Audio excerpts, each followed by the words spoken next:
powerful leader. No, Russia is not perfect, but Russia's not on an offense. Russia is surrounded. Russia is deindustrialized. Russia is under attack. Russia's having their only export energy brought down. Russia's surrounded by Chechen fighters that are now in all the Caucasus and are in Ukraine and are in Syria, their only Mediterranean port, attacking them. And so the Russians are defending their absolute core national security. And so the reason everyone's being driven into the former KGB agent's arms is because Obama and the globalists, in an educated, politically informed world, America has the least amount of travel except for like North Korea outside the country. America has the lowest level of information about geopolitics. America is just completely illiterate when it comes to these geopolitical developments. And so China is incredibly corrupt and bad. I don't like the communists. Russia's got big problems, but Russia's tried to reform compared to China, and the globalists don't want that. They don't want any sovereign nations. They don't want any sovereign sectors. They don't want any sovereign places to run.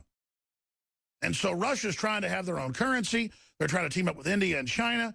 Russia's trying to defend itself. Russia's trying to build a culture. Russia's promoting the family. Russia is going after pedophiles. Russia doesn't put fluoride in their water. You turn on Russian news, GMO shows to be a system put in to reduce fertility. Here's the UN documents. Fluoride has been proven to lower IQ and destroy fertility. That's why the West puts it in their water as part of population control. Here at the Russian Ministry of the Interior, we do not wish to destroy your fertility, but through cultural means of the communists, we have had our fertility lowered. We must have children or we will fall. This is part of a larger plan to, the Russians know, folks, because they've been through 85 years of New World Order gang rape.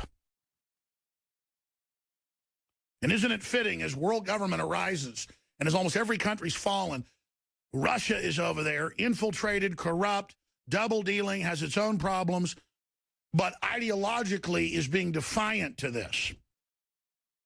First clip is Obama, in case you think I'm making it up, talking about apocalyptic ISIS, which is a sock puppet, a hand puppet, a finger puppet, a marionette, a avatar, a front of Saudi Arabia, NATO, the globalists, the criminals that run our country.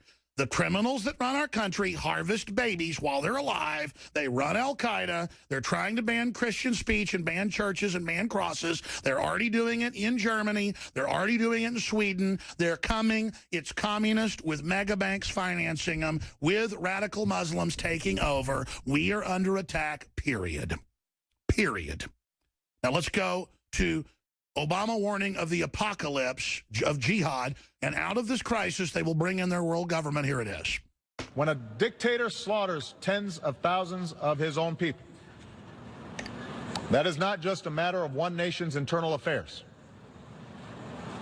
It breeds human suffering on an order of magnitude that affects us all. Likewise, when a terrorist group beheads captives, slaughters the innocent, and enslaves women, oh, he's all behind all of it. It's not a single nation's national security problem. That is an assault on all our humanity. Total evil, totally behind it, and then acts like he's against it. That's Emperor Palpatine level. I've said before, and I will repeat, there is no room for accommodating an apocalyptic cult like ISIS. And the United States makes no apology for using our military as part of a broad coalition to go after them.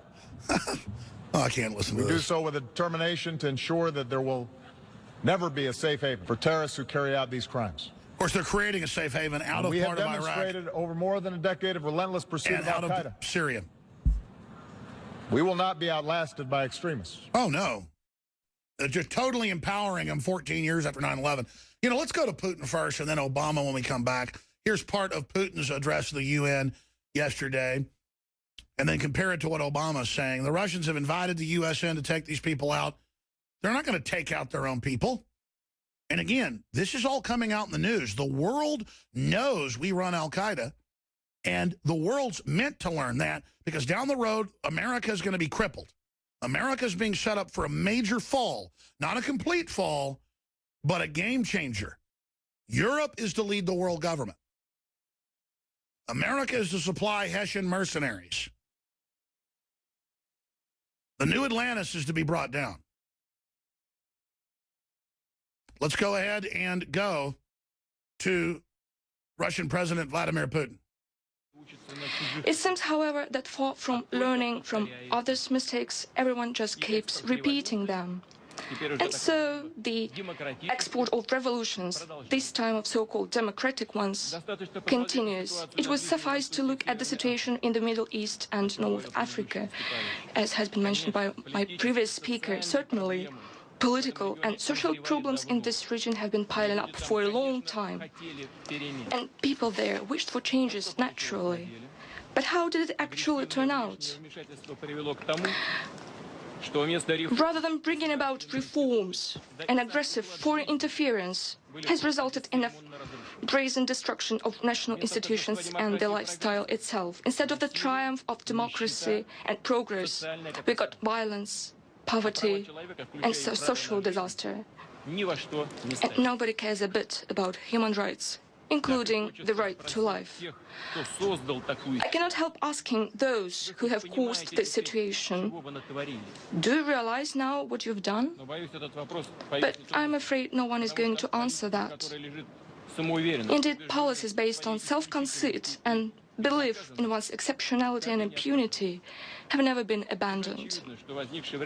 It is now obvious that the power vacuum created in some countries of the Middle East and North Africa led to the emergence of anarchy areas, which immediately started to be filled with extremists and terrorists.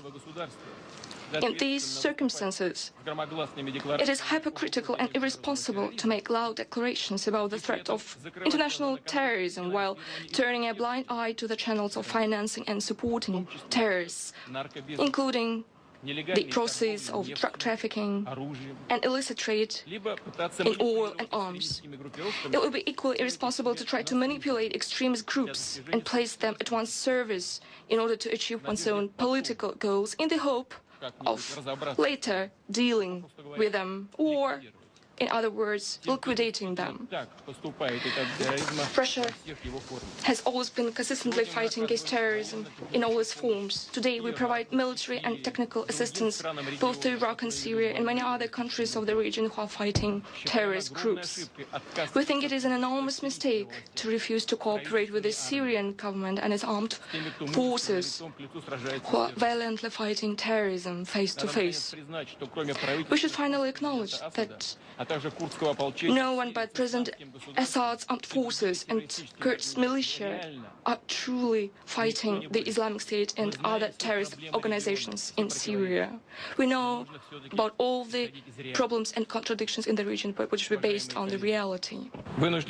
Dear colleagues, I must note that such an honest and frank approach of Russia has been recently used as a pretext to accuse it of its growing ambitions, as if those who say it have no ambitions at all. However, it's not about Russia's ambitions, dear colleagues, but about the recognition of the fact that we can no longer tolerate the current state of affairs in the world.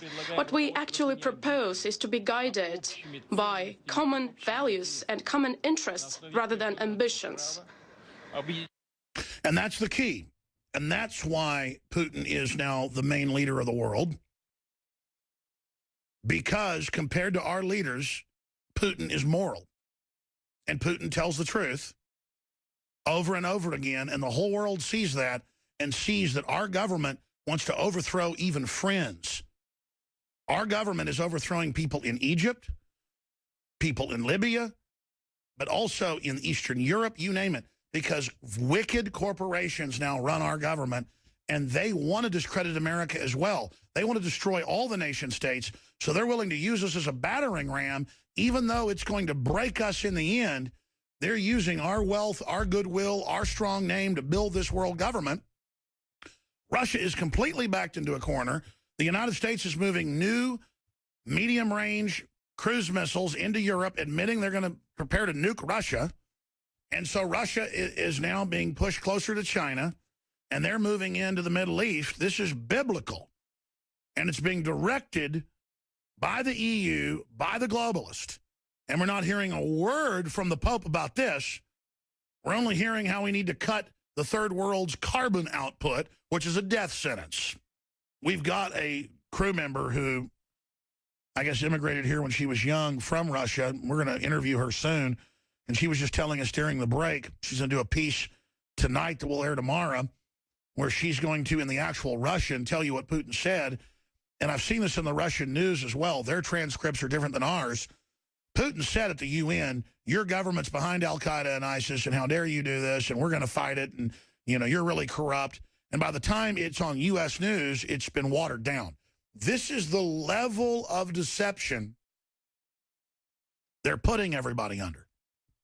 So it goes from light stuff like The Martian being released, right as NASA announces their big Mars mission. I mean, of course that's going on. That's propaganda, but it's white propaganda. It's pro-human, pro-exploration propaganda, but still they should admit they did it on purpose, just out of respect for the public. Then you've got deceptive stuff like the Pope and the little girl, and then you've got really deceptive stuff where Zuckerberg comes out and tries to stop people from exposing what's going on and then admits it at the UN, talking to the German chancellor. And then the deception gets even worse, where they take what Vladimir Putin says and twist it.